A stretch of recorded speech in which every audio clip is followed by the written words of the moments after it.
അജ്മാനിലെ Jamal Abdul Nasar street പോലുള്ള പ്രധാന റോഡുകളിൽ മഴ കഴിഞ്ഞിട്ടും നിലനിൽക്കുന്ന ഉയർന്ന ജലനിരപ്പ് വലിയ സുരക്ഷയ്ക്കും ആരോഗ്യ പ്രശ്നങ്ങൾക്കും കാരണമാവുന്നു. GMC ആശുപത്രിക്ക് മുൻവശം ഉൾപ്പെടെയുള്ള പ്രദേശങ്ങളിൽ റോഡുകളിൽ കാർ മാർഗം തുടരുന്നതിനിടയിൽ കുട്ടികൾ കൂട്ടത്തോടെ വെള്ളത്തിൽ ചാടി കളിക്കുന്ന ദൃശ്യങ്ങൾ സമൂഹ മാധ്യമങ്ങളിൽ പ്രചരിച്ചിരുന്നു. വലിയ വാഹനങ്ങൾ കടന്നു പോകുമ്പോൾ ചെറിയ കുട്ടികളെ ഡ്രൈവർ കാണാൻ കഴിയാതിരിക്കാനുള്ള സാധ്യത വളരെ കൂടുതലാണ്.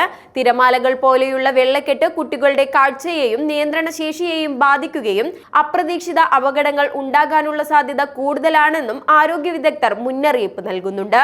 ഈ വെള്ളത്തിൽ മൃഗമാലിന്യങ്ങളും ചെടികളിൽ നിന്നുള്ള മാലിന്യജലവും വെള്ളത്തിൽ കലരുമെന്നും ഇതുമൂലം ചർമ്മരോഗങ്ങൾ, ബാക്ടീരിയൽ ഇൻഫെക്ഷനുകൾ ഉൾപ്പെടെയുള്ള ഗുരുതര പകർച്ചവ്യാധികൾ ഉണ്ടാകാനും സാധ്യതയുണ്ട്. റോഡിലെ കുഴികൾ, പൊട്ടിയ സ്ലാബുകൾ, കൂർത്ത വസ്തുക്കൾ എന്നിവ വെള്ളത്തിനുള്ളിൽ കാണാൻ കഴിഞ്ഞെന്ന് വരില്ല.